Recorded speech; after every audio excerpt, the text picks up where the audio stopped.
Good morning. Welcome to Shanmugam IAS Academy. So recently, for the past 2 days, we have seen the important key facts in polity. You might all have crossed the subheadings or headings. Wherever, when you are revising, you might have skipped a few or more important points. So I'm picking all those important points for your revision module. Fine. Let's get into the video. Okay, fine. So, first video enna paaka porona bills in the parliament. We all know parliament or one of the important business enna it's for the transaction of the bills. Like bills pass பண்றோம். So எந்த ஒரு பில்லுமே ஒரு மசோதாவானது எப்போ ஒரு சட்டம் ஆகும்னு பாத்தீங்கன்னா when a bills become act na president assent பண்ணணும். So president has to sign, then only that bill will become an act. Okay, fine. So what are the types of bills in the parliament பாத்தீங்கன்னா ordinary bills, money bills and constitutional amendment bills. So ordinary bills என்னன்னு சிம்பிளா சொல்லணும்னு பாத்தீங்கன்னா ஆர்டினரியான provisions, அதாவது கான்ஸ்டிடியூஷன்ல union list, state list, concurrent லிஸ்ட்னு இருக்கு. ஸோ இந்த யூனியன் அண்ட் கன்கரண்ட் லிஸ்ட்ல பார்லிமெண்ட் எந்தெந்த சப்ஜெக்ட்ல எல்லாம் லா மேக் பண்றாங்களோ அது எல்லாமே ஆர்டினரி பில்ஸா வரும். ஸோ எக்ஸாம்பிள் பாத்தீங்கன்னா triple talaq bill, motor vehicle amendment bills, அப்புறம் சென்ட்ரல் ரோட் ஃபண்ட் பில், அந்த மாதிரி சில விஷயங்கள், அதாவது டே டு டே ப்ரொவிஷன்ஸான விஷயம். மணி பில்ஸ் பார்த்தீங்கன்னா it involves taxation, borrowing, government funding, government நம்ம யார்கிட்ட கடன் வாங்குறோம், நம்ம யாருக்கு கிராண்ட்ஸ் அண்ட் எய்ட்ஸ் கொடுக்குறோம், சென்ட்ரல் ஸ்டேட்ஸுக்கு எல்லாத்துக்கும் ஃபினான்ஷியல் அசிஸ்டன்ஸ் பண்ணுறோம். ஸோ அந்த மாதிரி மணி ப்ரொவிஷன்ஸை டீல் பண்ணதெல்லாம் மணி பில் அப்படின்னு சொல்கிறாங்க. கான்ஸ்டிடியூஷனல் அமெண்ட்மெண்ட் பில்ஸ்னால் ஆல்ரெடி நம்ம ஃபோர் ஃபாதர்ஸ், நம்ம டிராஃப்டர்ஸ் ஆஃப் தி கான்ஸ்டியூஷன் எழுதி வச்சுட்டு போயிருப்பாங்க. கான்ஸ்டியூஷனை டச் பண்ணுற ஒரே அதிகாரம் பார்லிமெண்ட்டுக்கு மட்டும்தாங்க இருக்குது. So state legislative assembly can not touch that. So parliament alone can touch the constitution. So அப்படி இருக்க பட்சத்தில் இருக்கிற கான்ஸ்டியூஷனில் ஏதாவது ஒரு ப்ரொவிஷன்ஸை ஆட் பண்ணுறோமோ, இல்லை டெலிட் பண்ணுறோமோ, இல்லை ரிப்பீல் பண்ணுறோமோ, அந்த மாதிரி விஷயத்தை தான் கான்ஸ்டிடியூஷனல் அமெண்ட்மெண்ட் பில்ஸ்னு சொல்கிறோம். ஒரு சிம்பிள் எக்ஸாம்பிள், ஆர்டிகல் 21 நம்ம எல்லாருக்கும் தெரியும், right to life and personal liberty. Article 21 என்னது 21A புதுசாக ஆட் பண்ணியிருக்காங்க 82nd கான்ஸ்டியூஷன் அமெண்ட்மெண்ட்டில் 2002. அது என்ன சொல்லியிருக்காங்க, ரைட் டு எஜுகேஷன். ஸோ அந்த மாதிரி விஷயம். ஆர்டிகல் 31 பார்த்தீங்கன்னா ரைட் டு ப்ராப்பர்ட்டியாக இருந்தது, அதை டெலீட் பண்ணிட்டு ஆர்டிகல் 300ல் லீகல் ரைட்டாக வச்சுருக்காங்க, ரைட் டு ப்ராப்பர்ட்டி. ஸோ அந்த மாதிரி விஷயங்கள். So ordinary bills, money bills, constitutional amendment bills. So இந்தந்த பில்ஸ் எல்லாம் இவங்க தான் இன்ட்ரோடியூஸ் பண்ணணும்னு சில வரமுறைகள் இருக்குது, பார்லிமெண்ட்ரி ரூல். அப்படி பார்த்தீங்கன்னா ordinary bills either Lok Sabha or Rajya Sabha can introduce. Money bills பார்த்தீங்கன்னா மணி பில் அது என்னது, நம்ம கன்சோலிடேட்டட் ஃபண்ட் ஆஃப் இந்தியா, இந்த கவர்மெண்டோட எக்ஸ்செக்கர், கவர்மெண்ட் கருவூலத்துலேருந்து நம்ம பணம் எடுக்க போகிறோம். ஸோ அந்த அதிகாரம் யாருக்கு மட்டும்தான் இருக்கும், ரூலிங் கவர்மெண்ட்டுக்கு மட்டும்தான் இருக்கும். So Lok Sabha only money bills can be introduced only in Lok Sabha. Constitution amendment bills பார்த்தீங்கன்னா ரெண்டு ஹவுஸ்லையும், either Lok Sabha or Rajya Sabha. So ordinary பில்ஸ்க்கும் மணி பில்ஸ்க்கும் சிம்பிள் மெஜாரிட்டி போதும். சிம்பிள் மெஜாரிட்டினா என்னது, 50% ஆஃப் த டோட்டல் ஸ்ட்ரென்த். அதாவது இப்போ லோக்சபாவில் 545 இருக்காங்கன்னா 545 by 2 என்னது 272 + 1 ஆட் பண்ணி, ஸோ 273. அதே மாதிரி தான் ராஜ்யசபாக்கும். ஸோ இப்படி தான் போதும் bills of the parliament. So இன்னைக்கு இதில் என்ன ஸ்பெஷல், இது எல்லாருக்குமே தெரியும் அப்படின்னா fine, okay, will get into the real thing. So first of all government bill, private member bill அப்படின்னு என்னென்னு பார்க்கலாம். கவர்மெண்ட் பில்னா it is introduced by a minister. Minister அப்படின்னு எல்லாருமே மினிஸ்டர் தானே? எஸ், எல்லாருமே மினிஸ்டர் தாங்க. அந்தந்த தொகுதியில் நின்று ஜெயிச்சு போனவங்க எல்லாருமே மெம்பர் ஆஃப் பார்லிமெண்ட், எம்பி அப்படின்னு தான் சொல்லுவோம். மினிஸ்டர்ஸ் என்னன்னா அவங்களுக்குன்னு ஒரு தனியாக ஒரு துறை ஒதுக்கிட்டு கொடுத்துருப்பாங்க. So those members who have the portfolios like department of ministry of finance, ministry of agriculture and farmers welfare, ministry of defence, ministry of home affairs, அந்த மாதிரி ஒரு போர்ட்ஃபோலியோன்னு என்னது டிபார்ட்மெண்ட், துறைகள் தனியாக ஒதுக்கப்பட்டவர்கள் எல்லாம் மினிஸ்டர்ஸ் அப்படின்னு சொல்கிறோம். ஸோ கையில் எந்த மினிஸ்ட்ரியும் இல்லாமல் இருக்கிறவங்கள நம்ம பிரைவேட் மெம்பர்னு சொல்கிறோம். At the end of the show என்ன, ரெண்டு பேருமே மெம்பர் ஆஃப் த பார்லிமெண்ட் தான். பட் மினிஸ்ட்ரி இருக்கவங்கள மினிஸ்டர், மினிஸ்ட்ரி இல்லாதவங்கள பிரைவேட் மெம்பர்னு சொல்கிறோம். ஸோ அதுக்கு பெஸ்ட் எக்ஸாம்பிள் பார்த்தீங்கன்னா Rajnath Singh, ministry of defence, he is a minister. Government minister. Amit Shah, ministry of home affairs, he is a minister. OP Ravindranath, அவர் தேனி கான்ஸ்டிடுவன்சியில் நின்று ஜெயிச்சாரு, he is a member of parliament but not a minister. Thamizhachi Thangapandian, அவங்க தூத்துக்குடி சென்னை சவுத்தில் இருந்து ஜெயிச்சாங்க, அவங்க private member. Kanimozhi, Chennai south, அவங்க கிட்ட எந்த போர்ட்ஃபோலியோனா டிபார்ட்மெண்ட்ஸ் இல்லை, ஸோ பிரைவேட் மெம்பர். அதுதாங்க டிஃப்ரென்ஸ். ஸோ பெருசாக பிரைவேட் மெம்பர்னா வெளியிலேருந்து ஒருத்தவங்க கிடையாது, எல்லாருமே எம்பி தான். இலாக்கா இருக்கவங்க மினிஸ்டர்ஸும், அதுக்கு துறைகள் இல்லாதவங்கள பிரைவேட் மெம்பர் சொல்கிறாங்க. அதுதான் டிஃப்ரென்ஸ். ஸோ நான் முன்னாடி சொன்ன மாதிரி மணி ஆர்டினரி பில்ஸும் கான்ஸ்டியூஷன் அமெண்ட்மெண்ட் பில்ஸ் யார் வேணாலும் இன்ட்ரோடியூஸ் பண்ணலாம். ஸோ அப்படி யார் வேணாலும்னா கவர்மெண்ட்டாக மினிஸ்டராகவும் இருக்கலாம், ப்ரைவேட் மெம்பராகவும் இருக்கலாம். அதுக்காக தான் இந்த டிஃபரன்ஸ் கொடுத்துருக்கேன். அப்புறம் பார்த்தீங்கன்னா இப்போ ஒரு பிளான் ஒரு பில் எடுத்துகிட்டு வராங்கன்னா அது கீழே ஒரு 500 பேஜ் கூட இருக்குங்க ப்ரொவிஷன்ஸ், டீட்டெயில்டு ப்ரொவிஷன்ஸு என்னென்ன பண்ண போகிறோன்றது. ஸோ அந்த மாதிரி ஒரு டிராஃப்ட் பில்லை யார் அவங்களுக்கு வடிவமைச்சு கொடுப்பாங்கன்னு பார்த்தீங்கன்னா கன்சர்ன்டு மினிஸ்ட்ரி. இப்போ அக்ரிகல்ச்சர் அண்ட் ஃபார்மர் வெல்ஃபேர் ஏதாவது ஒரு விவசாயி நலன் சார்ந்த ஏதாவது ஒரு பில் தாக்கல் செய்கிறாருன்னா அந்த மினிஸ்ட்ரியும் ப்ளஸ் மினிஸ்ட்ரி ஆஃப் லா. அப்படி யாருன்னா ஏன் அப்படின்னு பார்த்தீங்கன்னா அட்டார்னி ஜெனரல், அவங்க எல்லாருக்கும் தெரியும், அவர் தான் ஹையஸ்ட் லீகல் ஆஃபீஸர் இந்த கண்ட்ரி. ஏன் அவர்கிட்ட போகுதுன்னு பார்த்தீங்கன்னா நம்மளுக்கு எல்லாத்துக்கும் தெரியும், நீங்கள் பேசிக் ஸ்ட்ரக்சர் டாக்டர்னு ஒரு விஷயம் கேள்விப்பட்டிருப்பீங்க.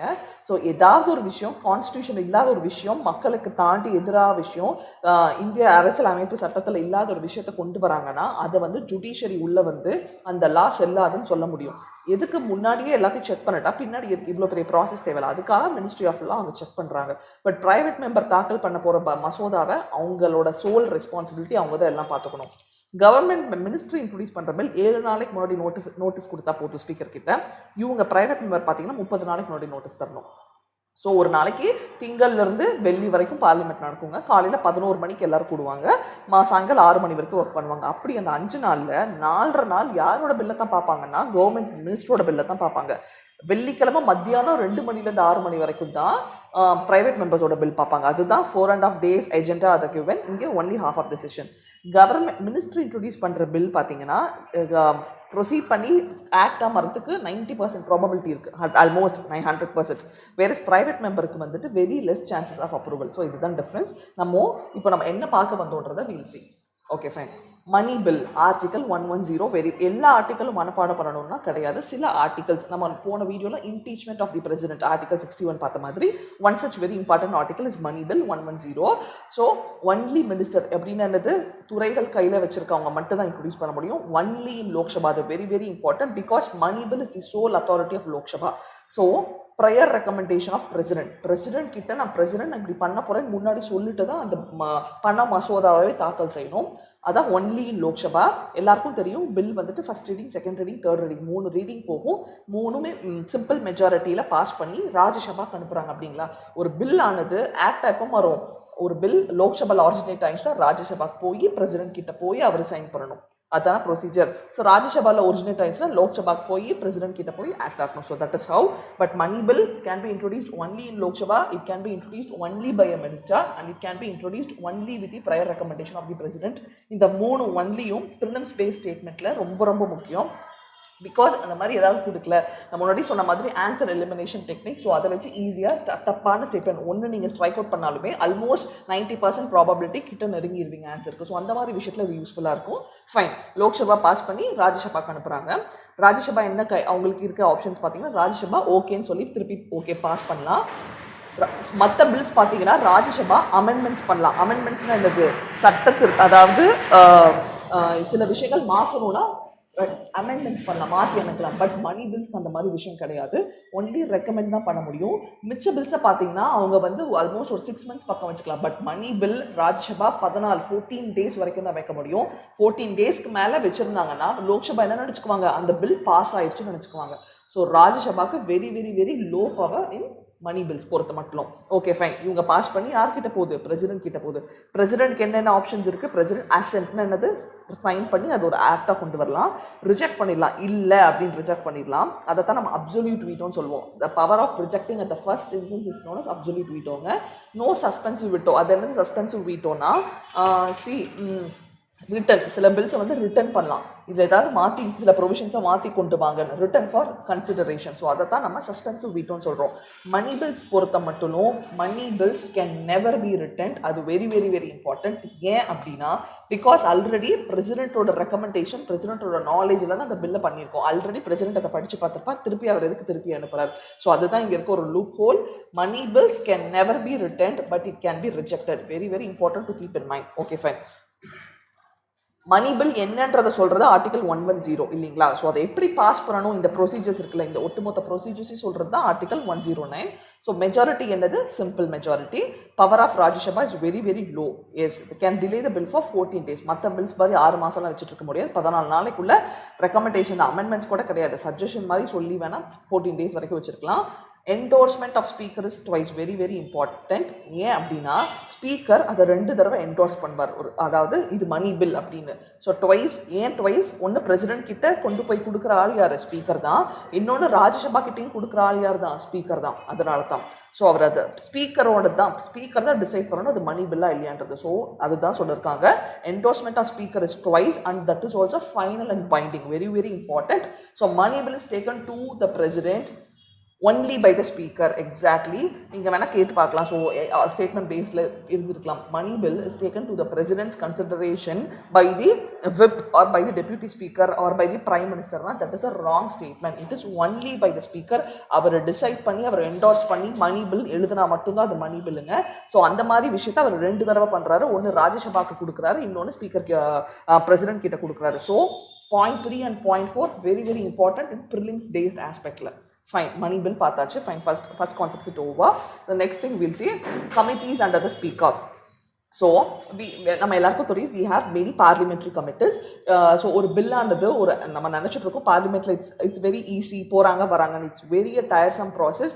ஒரு பில் ஒரு ஆக்டாக வருது ஒரு மக்களுக்கு, because we follow parliamentary form of government. So மக்களுக்கு தேவையான ஒரு விஷயம் நடக்கும்போது நம்ம நினைக்க மாதிரி அங்கே நடக்கிறது இல்லை.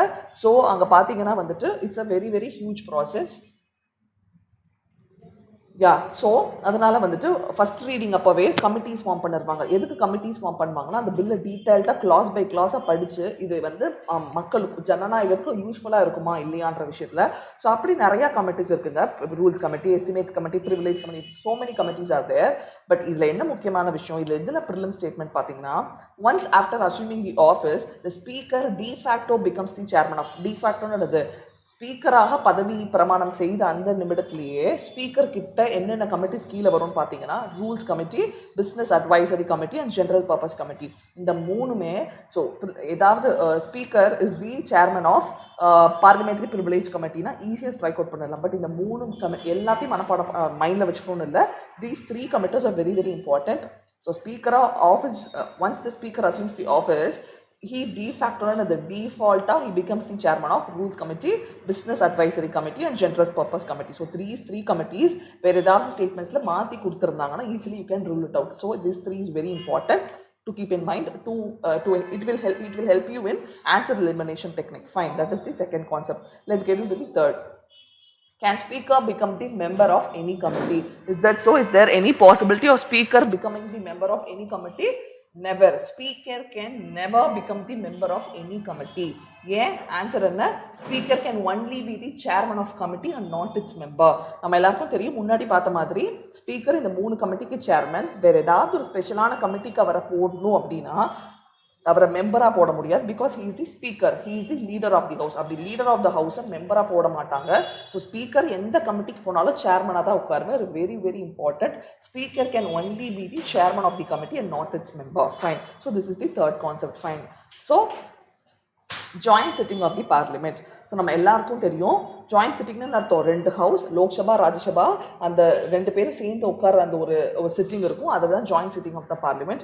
படிச்சிருந்தவங்க டிஎன்பிஎஸ்சி ஆகட்டும் யூபிஎஸ்சி படித்தவங்களாகட்டும் joint sitting of the parliament ஒன்று கேள்விப்பட்டோன்னே நீங்கள் என்ன கேள்விப்படுவீங்க? ஸோ ஒரு பில் டெட்லாக் ஆகும்போது லோக்சபா ராஜ்யசபாக்கு ஈக்குவல் பவர் இருக்கும்போது ஏதாவது ஒரு ஹவுஸ் அந்த பில்லை நாங்கள் பாஸ் பண்ண மாட்டோம், ஓகே சொல்ல மாட்டோம்னு சொல்லி இல்லை கிடப்பில் 6 மாதத்துக்கு அப்புறம் போடும்போது டெட்லாக் நடக்கும். டெட்லாக்னு என்னது? ரிசால்வ் பண்ண முடியாத ஒரு விஷயத்தோ. ஸோ அந்த டெட்லாக் நடக்கும்போது பிரசிடென்ட் ஜாயிண்ட் சிட்டிங்கை கன்வீன் பண்ணுவார். கமான் என்ன பிரச்சனை பேசி தீர்த்துக்கலான்ற மாதிரி. ஸோ அதுதான் ஜாயிண்ட் சிட்டிங். நீங்கள் நினைக்கிற மாதிரி டெட்லாக்கு மட்டும் ஜாயிண்ட் சிட்டிங் கூடுறது கிடையாது. 2 விஷயத்துல ஜாயிண்ட் சிட்டிங் நடக்குது. ஒன்று பார்த்தீங்கன்னா ஆர்டிகல் 87 படி president addresses the joint sitting of the parliament. எப்போ? First sitting of the first session of the each year. அப்படின்னு என்ன அர்த்தம்? ஃபினான்ஷியல் இயர் நம்ம கடைபிடிச்சிட்டு இருக்கோம். மார்ச் 2020 ஏப்ரல் 21 வரைக்கும் ஒரு ஃபினான்ஷியல் இயர் கன்சிடர் பண்ணிக்கலாம். ஸோ அப்போ பட்ஜெட் தாக்கல் செய்வாங்க இல்லைங்களா? அந்த பட்ஜெட் தாக்கல் செய்கிற சமயத்தில் பிரசிடென்ட் அட்ரஸ் பண்ணுவார் பார்லிமெண்ட்டை. அது one of the joint sitting. இன்னொன்று பார்த்தீங்கன்னா first sitting after general elections. So இப்போ நம்மளுக்கு தெரியும் 17th லோக்சபா இப்போ போயிட்டு இருக்கு. ஸோ 17th லோக்சபா எப்போ பதவி ஏற்றாங்க? May 31 அன்னைக்கு பதவி ஏற்றாங்க. அப்போ புதுசாக பதவி ஏற்றிருக்க அமைச்சரவையில் பிரசிடென்ட் ஒரு உரையாற்றுவார். ஸோ அது ஒரு ஜாயிண்ட் சிட்டிங் தான். ஸோ ஆர்டிகல் 87 படி president addresses the joint sitting. Article 108 படி நான் சொன்ன மாதிரி to resolve the deadlock in the passing of the ordinary bills, financial bills and financial bills two. So இதுலேருந்து என்ன தெரியுது, டெட்லாக் எதுக்கு மட்டும்தான் நடக்கும், ஆர்டினரி பில்ஸ்க்கும் ஃபினான்ஷியல் பில்ஸ்க்கு மட்டும்தான்.